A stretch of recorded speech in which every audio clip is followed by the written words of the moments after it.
What's up, people? I'm Shaggy, the opinionated hippie. My eyes still a little bit red with besiphilitis or something that I had because of this apocalyptic dust storm. I'm just going to kind of squint a little while I'm talking.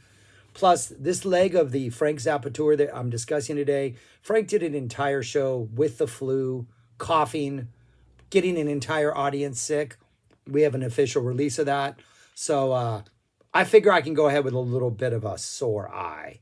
If it bothers you, I apologize. It should be better tomorrow. It's rapidly healing. Today, in my continued discussion of the all things live Frank Zappa, we're starting with the third leg of the Summer Fall 1974 tour, my favorite tour. We're on the shows on November 8th, 1974, two of them in Passaic, New Jersey. Excellent sounding shows. Maybe not excellent sounding shows. The versions we have, they're very bootleggy, but like a B plus / A minus. You can hear the music. They're easy to listen to. However, in the vault, there are apparently excellent sounding recordings of these. And we know this because Frank has already released a whole bunch of stuff from these shows. The Booger Man, and Smell My Beard into the Booger Man off stage 4 is from these shows. Space Boogers, the weird little big Swifty snippet that's played twice is from these shows. The Freak Me Out Frank, Freak Me Out Frank. There's a guy in the audience and he would yell, Freak Me Out Frank, is from an introduction to Montana, not an introduction to Ruthie, I think is what it is on stage 1. He's moved that to earlier. What else? There's something else that's on here. Maybe that's it, or maybe I'll remember when I come across it. But we have stuff that's released on here that's really, really good stuff. And the stuff that's not released on here, so like if at one point we had a box set of this, the stuff that's not released is worth hearing. This is your typical fall 1974 craziness.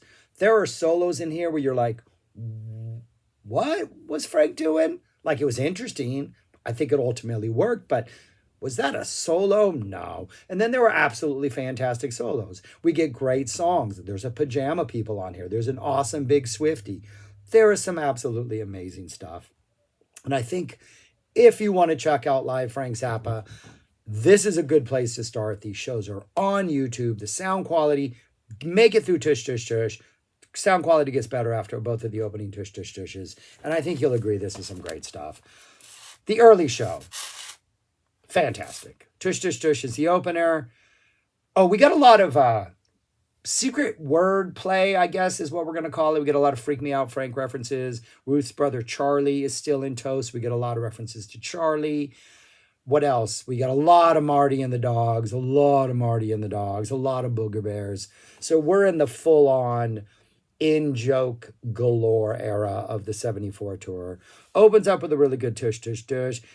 The band completely stops at one point while Frank is tuning his guitar. I don't know why Frank doesn't have a roadie tune his guitar before the show starts. We also get, in both this show and the next show, Frank refers to himself as being tone deaf and like he needs help. Can the audience, if anybody out there can understand music, will you help me and say if this is in tune? Really interesting stuff. Then we get a Stinkfoot. That is, the first solo is one of those where that little between the verses, if you had never heard Frank play guitar before, you would think, oh my gosh, this guy's horrible. Can't keep a rhythm, can't keep focus, absolutely horrible. Yes, it's short, but horrible, but in that good Frank way. And then the second solo, Frank's ready to go. It's nice and long. You stretch it out. Great, promising start. I've always thought that Stinkfoot solos very much kind of set the tone for the show. Sometimes Frank's just warming up and getting ready for the rest. Other times he's ready to go. Seems like he's ready to go in this Stinkfoot. We get a redunzel, really nice redunzel. The solo kind of feels like Frank has something to say. I think this is probably the best solo, one of the best solos we've heard yet so far on this leg of the tour and the shows I've been talking about. 3.5 minutes of just Frank exploring. We're weird early. We get some Tamershi Dween quotes. We get very aggressive. It kind of builds and builds and builds. It seems like he has something to say, which is always nice when we feel like he has something to say. We go back into the song when we go into Duke solo, the way the drums drop in the Duke solo, absolutely fantastic. Excellent Duke solo, patient, fully engaged. Seems like he has a little extra time to stretch out, or it's just like he's using what time he has a little more patiently than normal. Really good redunzel. We get a fantastic Village of the Sun, A Kindred's Heart of You, Don't You Ever Watch That Thing sequence. I never get sick of this. Always fantastic. During the Don't You Ever, it's Watch Ruth. Charlie is here and wants to see what she can do.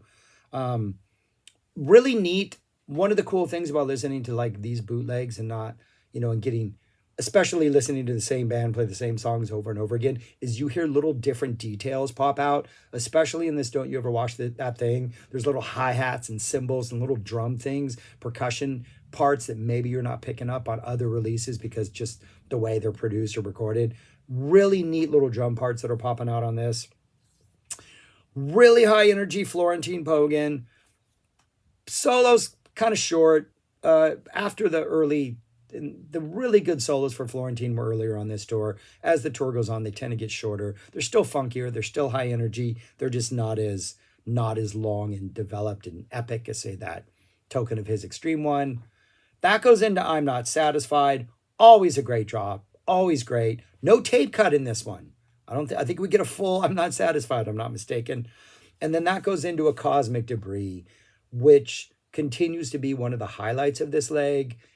Nappy gets a solo. George and Nappy go back and forth. Duke gets a solo. Frank gets a solo. We got a lot of Marty and Booger Bear jokes. It's just a really good time. It's a really good blues-based jam and energy. Fantastic. Then we get the part of the 74 tour where I think really makes this tour interesting. We generally get like a run of songs for about 45 minutes that are kind of standard. And then he starts to really mix things up about this point. So here, after someone in the audience requests Louie Louie, and Frank says, of course we'll play Louie Louie. We're here to entertain you. They do Ruthie Ruthie, the one we've heard on stage one. Then they go into Babette, the one we've heard on stage one. Though when Duke goes, or I think Nappy goes, when somebody goes, Marty, there's a phone call for you, we don't immediately go into the next song. It's a little bit longer before we segue into the next song, which is Approximate. Approximate is fantastic. Your typical, everybody gets little mini solos. It's kind of chaotic. We get this sort of, things kind of get sparse in the middle. They bring it way down, and Ruth does a duck call solo. The duck call she would usually bring out in Florentine Pogan. So that's cool to hear a little duck whistle, duck call solo. Then we get Montana, which is just an absolutely chaotic solo. Just absolutely insane. Almost immediately, Frank is weird. It's fragmented. It's exploratory. You're like, what is happening? Does Frank know there's playing a song? Is he tuning his guitar again? Then there's this like little interplay between Frank and Chester where they're just doing like flurries. Frank does a flurry and Chester does a bunch of like runs. And it's like chaos. And then we find out that Frank's like, I can't hear what's going on. He goes off about there's feedback and his ears are so delicate that he might have to do something drastic. So maybe there's sound issues. And then he just gives it this burst of energy and we come out with this absolutely like focused attack. And then we stop. And then Frank's playing by himself and does this little riff. And we just get all these crazy ideas in there. And George's support is absolutely fantastic. It's a chaotic Montana. Is it a solo? I don't know. Is it one of the highlights so far of this leg of the tour? Yeah, easily. But it's just random chaos. Like if you put it on like a guitar or a shut up and play your guitar thing, it would be like, that's not a solo. It's just noise. But yeah, that's the beauty of this leg of the tour. Then we get the Booger Man, the whole George section. The Booger Man, part we get from stage 4. Little bits are edited out between there. I do actually think what Frank edited out and put on stage 4 makes for a better listen. We get that little jazzy meltdown at the end, a little bit longer. Then we get Marty's dance song, which is this riff that would get played a lot on this tour. It's just like dun dun dun dun dun dun dun dun dun, this really kind of slow burning riff. There's a show that we're going to get to later in November where I think it's a More Trouble Every Day goes into that, and they just jam that out. It's absolutely perfect. They get Marty to come up on stage, but they play that for Marty. And then we get a Don't Eat the Yellow Snow, the whole suite. If you see set list, the set list always say there's a Love is Strange snippet. I really just think Frank says, Love is Strange. And then he mentions the people who sing it, and that's it. Like, he doesn't really jam on it. He literally just mentions the song. It was in Dirty Dancing, by the way, that song. And then we get a tush, tush, tush to close out. And Frank thanks. He says, thanks from all the record company people at large, or something like that. It's a weird thanks. It's a fantastic, fantastic show. Big Swifty, one of the best, not Big Swifty, the Redunzel solo, easily one of the best solos on tour so far. The Montana solo, just pure chaos, pure, joyful, fun chaos. And then the whole sequence of Ruthie Ruthie, Bad Bad, Approximate, Montana, The Booger Man, Marty's Dance Song, just a really, really, really good time. Yeah, really good stuff. Also, we get a lot of, I think they changed the lyrics a lot in Nanook, so we get a lot of Marty references in the Dogs in Nanook, but that fits because there's, doggy doo-doo and all that kind of stuff. That's the first show. I think the second show might be better than the first show. And when I rank it, that may actually be where it ends up being ranked. Also opens up with the tush, tush, tush. I got to find my notes on this one. Opens up with the tush, tush, tush. Really good tush, tush, tush. Frank makes another reference being tone deaf, references the Freak Me Out Frank from the previous show. We get a Stinkfoot with more tuning, all that stuff. Really great solo. Some Tamershi Doreen runs. Some just really nice breakdown in the middle. Once we finish the solo, we get 2 minutes of really nice vamping before we actually go into Inca Roads. Frank's talking, joking about Ruth, how we may have to slow it down or speed it up because we can't handle it, blah, blah, blah. We go into an Inca Roads. We get a Freak Me Out Frank in the Mother Mary and Joseph part. Really nice, about 2.5 minute solo. Not too epic, but it does have some really... No, it's about a 5-minute solo, but we have some really nice ideas early on that kind of are reminiscent of one of the more epic Frank's Inca Road solos. But after about 2.5 minutes, things just kind of start to fall apart, and Frank completely disappears for a while. Apparently, we're still having guitar issues. He eventually comes back, and when he comes back, he's just like coming in with a vengeance. He's going to finish strong. But that part when he's not there and the band is just vamping, it's some very like spacey type, like synth noises, but kind of calm and eerie. And the vamp section is absolutely fantastic. This band is amazing. But 5 minutes of a solo, it's 2 parts, start strong. We got this middle where it's like we're in the desert and nothing's happening, end strong. And then at the end, Frank makes Ruth and the entire band, or all the percussion section, replay the crazy part at the end so that Ruth's brother can appreciate it. Interesting solo, not the best solo, but interesting. Then we get a Penguin in Bondage, always a great solo. This is like Cosmic Debris. When they drop a Penguin in Bondage, you know you're going to get some good guitar playing. You know things are going to be good. Frank delivers, he takes his time, he's patient. It's literally a solo. He never tries to break it down and do crazy stuff. So solid. Then we get the Tamershi Dog Meat Building a Girl segment. Then we get Pajama People. Nice and slow, really tasty, great Duke piano solo that goes into like a synthy solo that's kind of moody. He's taking his time, absolutely awesome. Frank comes in and starts solo, really kind of chill, but also taking his time, building something really nice and long and patient. Pajama People continues to just absolutely impress. Really good, it's a little slower and much less hectic than the version that would be released on One Size Fits All, but I think that actually works in favor of the song.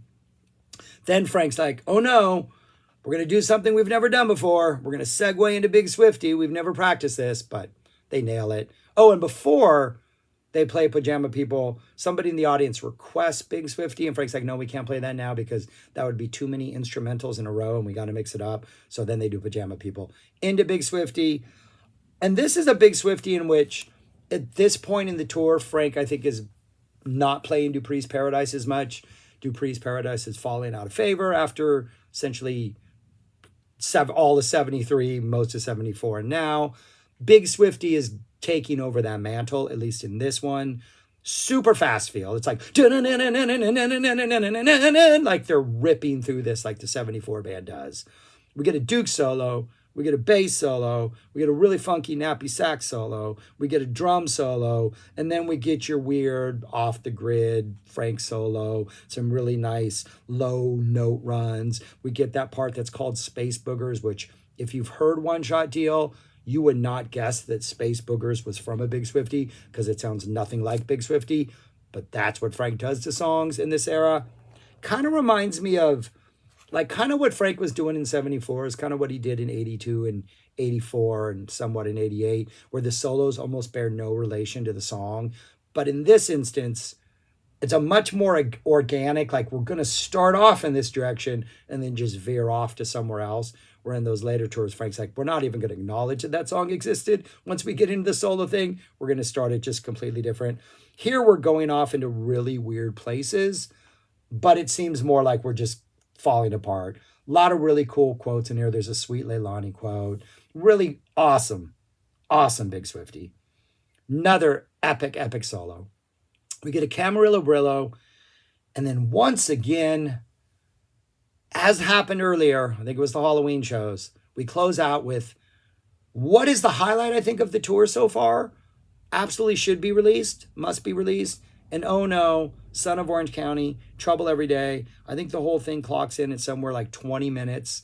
I think that the More Trouble's like a full 14 minutes long. The solos are confident. There's attitude. There's swag. They're exploring. The climax in Trouble Every Day is absolutely fantastic. And yet, even as the band is like full on reaching what feels like the natural peak, it just keeps on going and going and going. What it is about Oh No, Son of Orange County, Trouble Every Day that brings out the best in Frank. Again, it brings out the best in Frank. These are two, to me, these are two. This is why this is my favorite tour.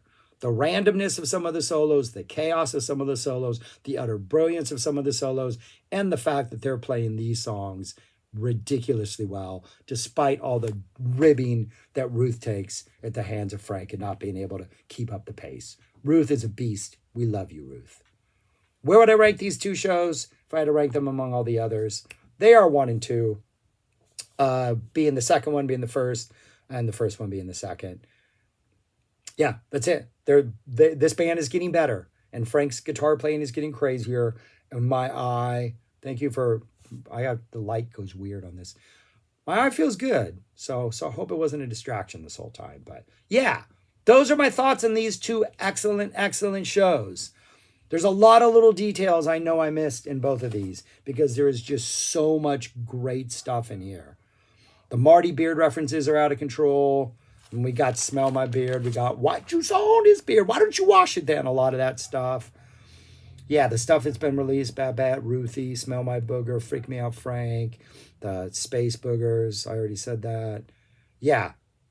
The sound, and I did write the sound on the Don't Eat the Yellow Snow from the first show. Just the way the sound is makes us, particularly I think the St. Alfonso's and Father Oblivion just sound interesting because you're getting a different mix and different instruments are jumping up to the forefront. But yeah, fantastic shows. They're on YouTube. I highly recommend you check them out. It's good stuff. And even though some of this stuff has been officially released, if somebody out there is watching, Mr. Travers, we would love an official release of this because there's some really good stuff on here.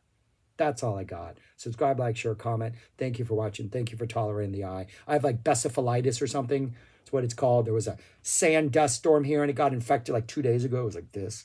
It's all horrible. Anyways, thanks for watching. I'm going to stop drawing attention to it. All right, peace. Talk to you later.